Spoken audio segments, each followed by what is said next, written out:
Hey guys, welcome back. I hope you are having an amazing day. Let's get right into the stories. The first one is a pro-revenge story. This happened in the mid-2010s. I used to be a freelance front-end developer and a search engine optimization expert.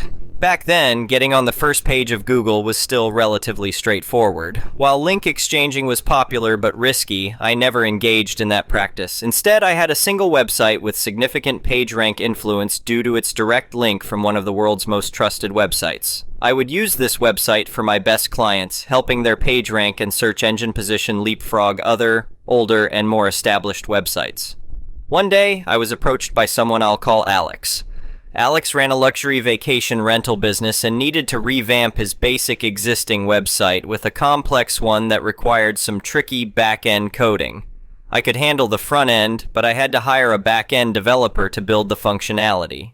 Alex had a major launch scheduled in a month, and the site had to be ready. I usually asked for a 25% deposit up front, but Alex refused, claiming he'd been burned by the last developer and wasn't going to lose any more money. From the moment I met Alex, my gut was telling me this was going to end badly. The problem was I needed the money, and it was worth quite a lot for both me and the back-end dev. Against my better judgment, I agreed to skip the deposit on the condition that he'd pay in full before it went on his server. Alex agreed. For an entire month, we worked day and sometimes all night to meet his deadline. With a day to spare, we had done it, and I'd never been so proud of what we had achieved. I was genuinely excited to show Alex.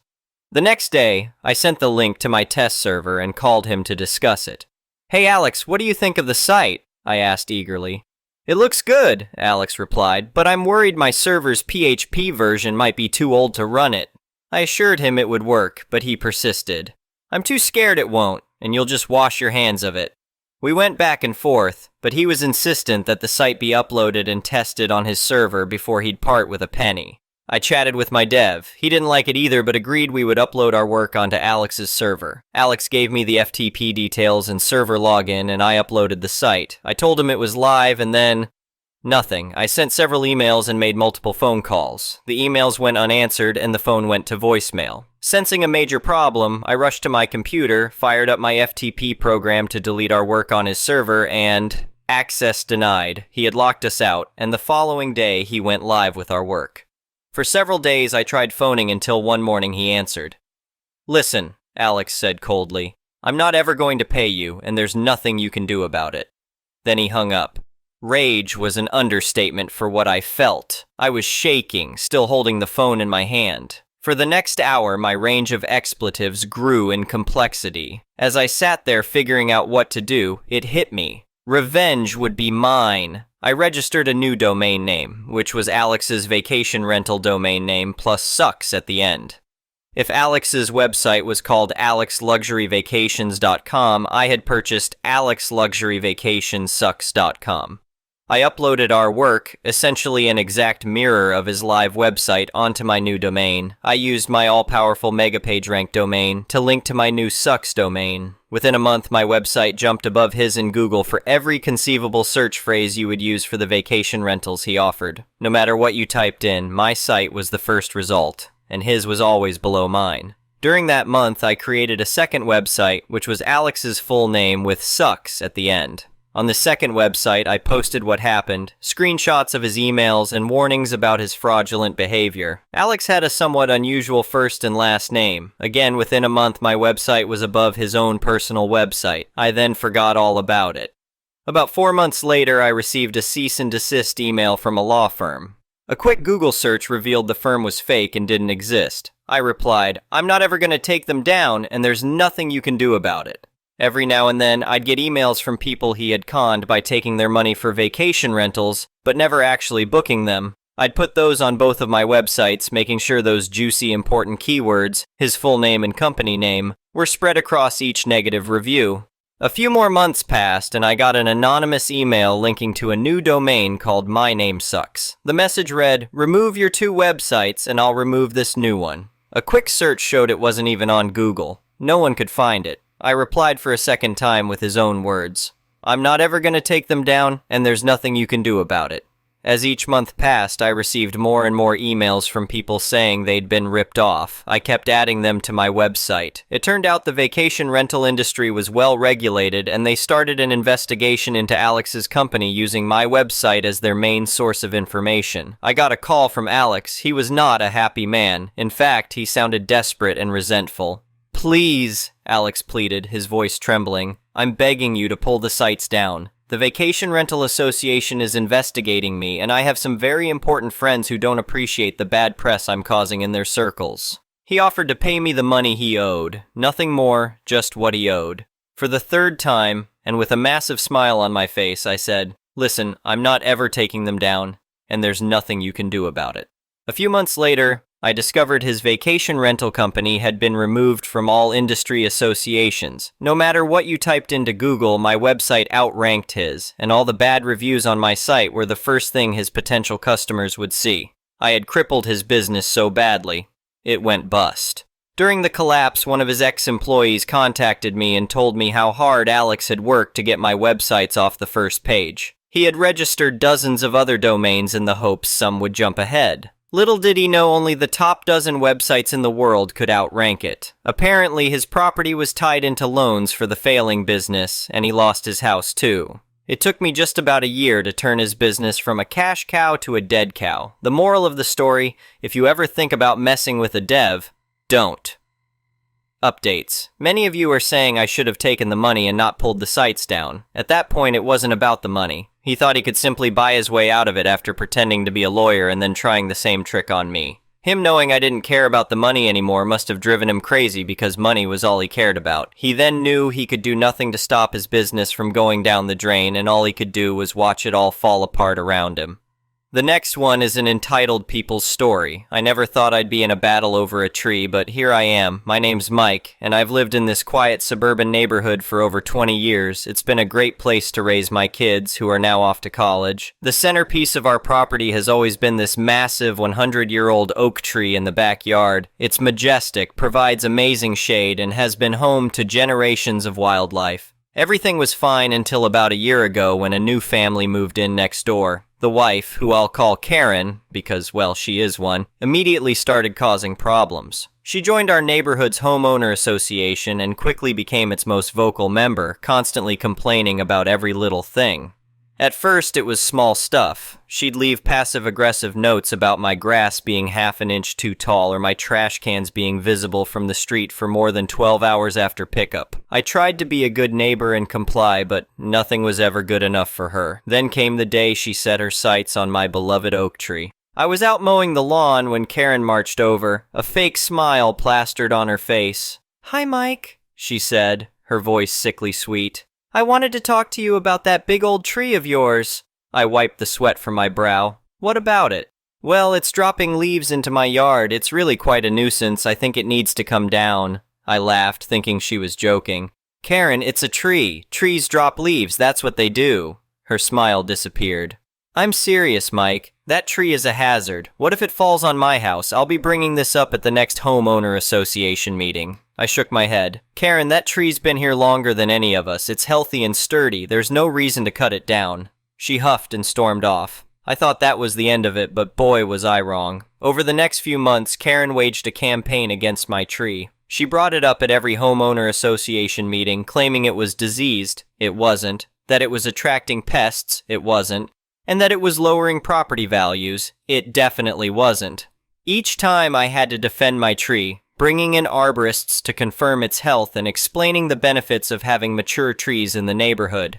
Most of the other homeowner association members saw through Karen's nonsense, but she was relentless. She started sending me daily emails about the tree, each one more ridiculous than the last. I started to wonder if she had some sort of weird vendetta against oak trees.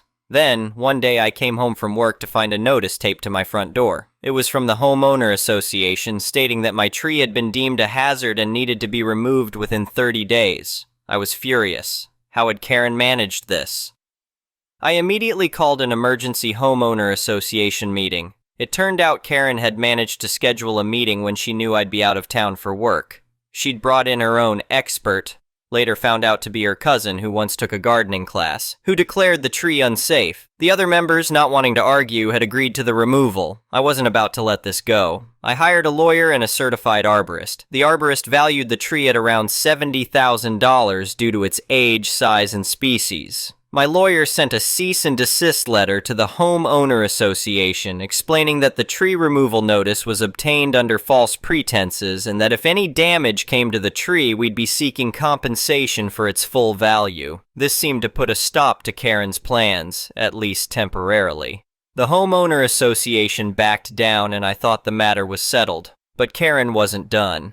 One Saturday morning, I woke up to the sound of chainsaws. I ran outside in my pajamas to find a tree removal service in my backyard, already starting to cut down my oak. Karen was standing there, arms crossed, a smug look on her face. "What the hell is going on?" I yelled. The workers stopped, looking confused. Karen stepped forward. "The tree is coming down, Mike. It's for the good of the neighborhood." I was livid. "Stop right now," I shouted at the workers. "This is illegal. I have not authorized this." The head of the crew looked at Karen. "Ma'am, you said you had permission from the homeowner." Karen's face went pale. I'm with the Homeowner Association. We have the authority." "No, you don't," I cut in. "This is my property and you're trespassing. Leave now or I'm calling the police." The crew quickly packed up and left, leaving Karen sputtering excuses. I immediately called my lawyer, who advised me to file a police report for attempted destruction of property. The next few weeks were a whirlwind of legal action. I sued Karen personally and the Homeowner Association for the attempted removal of the tree. The Homeowner Association quickly distanced themselves from Karen, claiming she had acted alone without their approval. During the court proceedings, it came out that Karen had forged documents to make it appear she had Homeowner Association and homeowner approval for the tree removal. She'd even gone so far as to Photoshop pictures of the tree to make it look diseased. The judge was not amused. Karen was ordered to pay a hefty fine and cover all my legal fees. She was also removed from the Homeowner Association board and barred from serving on it in the future. I thought this would be the end of it. Karen became a pariah in the neighborhood, with most people avoiding her like the plague. But karma wasn't done with her yet. A few months later, we had a major storm roll through. The wind was howling and rain was coming down in sheets. I was worried about flooding, but my old oak stood strong, its roots deep and secure. Karen's house, on the other hand, didn't fare so well. A large branch from a younger tree in her own backyard, one she'd planted to replace my eyesore, snapped off in the wind. It came crashing down, punching a hole right through her roof. The irony was almost too much. The tree she'd planted to spite me had damaged her house, while my dangerous oak hadn't lost so much as a twig. But Karen, being Karen, couldn't accept that it was her own fault. The next day, I received notice that she was suing me, claiming that my oak tree had somehow caused her tree to fall. I couldn't help but laugh when I read the lawsuit. It was so ridiculous that even her lawyer seemed embarrassed to be associated with it. The case was thrown out almost immediately, with the judge warning Karen about filing frivolous lawsuits. This final defeat seemed to break Karen's spirit. She put her house on the market not long after and moved away. The new neighbors are lovely people who appreciate the beauty of my old oak tree. As for me, I'm still here, enjoying the shade of my 100-year-old oak. Every time I look at it, I'm reminded of the importance of standing up for what's right, even when faced with unreasonable people. And sometimes, just sometimes, karma has a way of sorting things out on its own.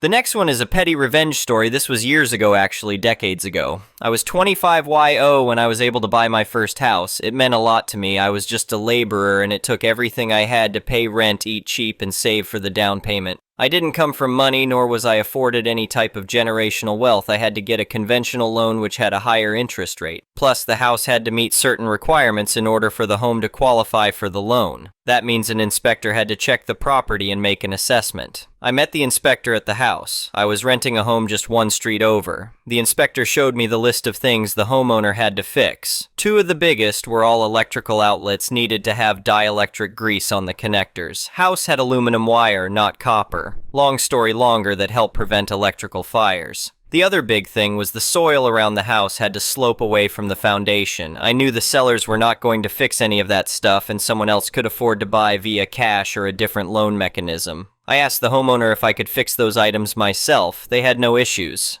I spent the next 3 days working non-stop doing exactly what needed to be done.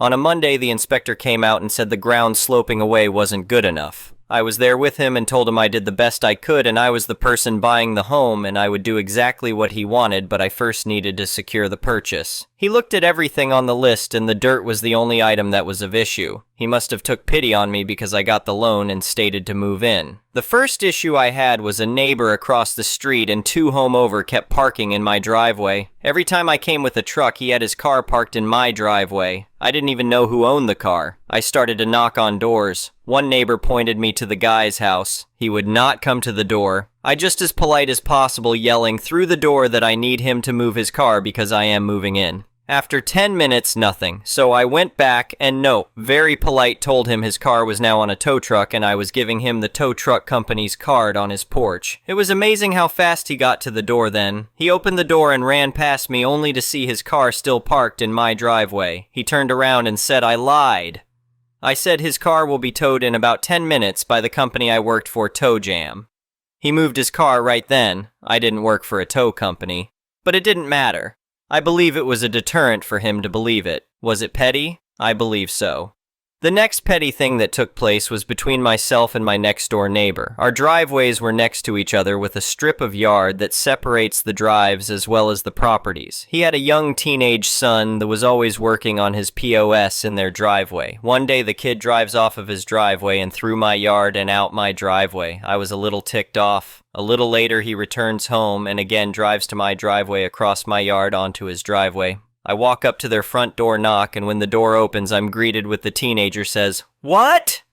I ask to speak with his dad or mom. He shuts the door, and I don't hear anything. I walk back over to my home, get a lawn chair, and sit on their porch. Every 10 minutes, I knock on the door. Finally, the kid says they aren't home. I said I'll wait. Another 5 minutes goes by, and the dad finally steps out. He is just as a creep as his kid. I tell him what took place and said I don't want it to happen again and actions have consequences. Well, it happened again and now I'm really ticked off. I go and pull up a couple of dead rose bushes and plant them at the corner of my driveway. Go and knock on the door, and when the father figure appears, I walked him out and showed him my beautiful dead rose bushes. He noted that the bushes were dead. I asked him if that was his first house and he said no. I said this is my first home and I needed him to respect that the rose bushes were a symbol, that I could very easily plant spikes that would puncture tires, not thorns on a beautiful brown rose bush. He looked at me, nodded, and went back inside. I heard yelling, and from then on, his kid didn't mess with my property. I want to add that I've been petty my entire life. Countless amounts of planning and being eat up with these types of silliness. After a lot of therapy, and can finally say, I'm a lovable, well-adjusted, petty M-furl. The next one is a malicious compliance story. This story comes from a few years ago when I was working as an external developer for a software house. The team was great, and the lead developer, let's call him Mark, was simply the best to work with. He was a very skilled developer with the ability to easily coordinate the team's tasks.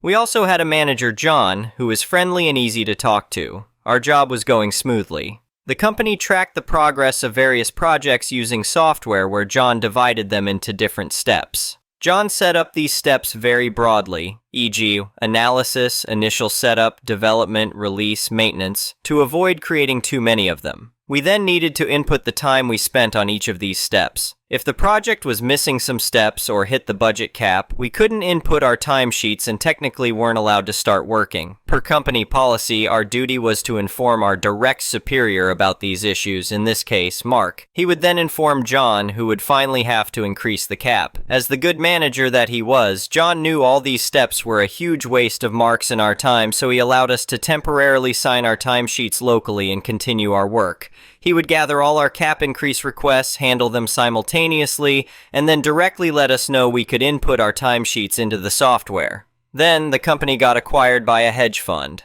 Suddenly, a lot of new middle managers appeared and John was moved to a higher position in a different department. To replace him, they hired Phil. Phil tried to present himself as the open to everyone's requests manager, but it quickly became obvious that he was more of a I'll stick to company policies as hard as I can guy, probably to appeal to his ego or to some higher up.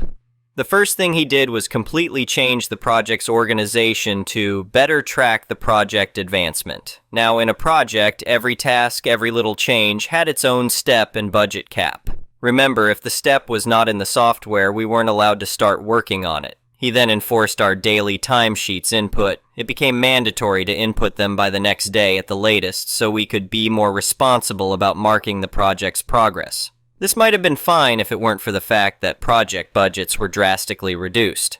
Basically, after reaching the middle of our developments, we had already reached those caps and could not insert any more timesheets. When we started asking Phil about creating those steps or raising the budget caps as we did with John, he quickly redirected us to Mark, saying that was the company policy and the proper chain of command. Mark's job quickly became hell, as he had to spend half his day asking Phil to create project steps or raise caps. We knew we were bothering Mark, and he knew we couldn't do anything else. He tried to talk to Phil about easing these policies, but without success. At the end of the month, everyone was behind with timesheet input, and some tasks were not started at all. Phil gathered us and other teams, and started his rant about how it was our fault since we required too much time to do our job, and it was not acceptable. As our team leader, Mark was particularly targeted and probably missed some bonuses that he had no problem getting when John was the manager. His fault? Not letting Phil know soon enough that steps weren't available or budget caps were reached. It was enough for him. It was time to maliciously comply with company policies. He asked Phil to let us stay a few minutes after the meeting to explain to us how to resolve these issues. He agreed, but wanted to stay in the meeting too.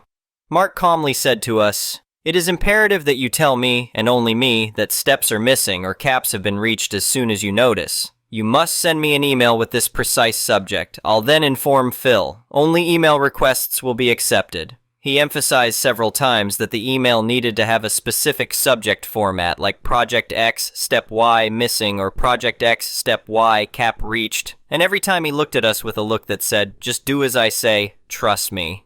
We started doing exactly what he told us and soon discovered why he was so confident. A few days passed and an angry Phil stormed into our room yelling at Mark that his behavior was unacceptable and an urgent meeting with the higher-ups was scheduled in a few minutes. Mark went, and after about half an hour he returned with a satisfied smile on his face, followed by a defeated Phil. He later told us that he had set up a forwarding rule in his mailbox that forwarded every single email with subjects matching the patterns above to Phil, with a predefined text like, "Dear Phil, I'd like to inform you that the team brought to my attention that Project X is missing Step Y," or something similar. In those few days, he flooded Phil's mailbox with our requests. Phil probably hoped that the outcome of the meeting would go in his favor, but the higher-ups stated that no company policy was violated, Mark wasn't spamming since those were all legitimate work-related emails, and it was Phil's duty to appropriately manage the situation. Also, Mark now had proof that he was immediately notifying Phil about the project's issues, so nothing could be his or our fault anymore. I stopped working for the company shortly after, but a few months later they told me that Phil was demoted and moved to another position with lesser responsibilities. Thank you for watching. I would really appreciate it if you could like the video and subscribe to our channel if you haven't already. We'll see you again tomorrow.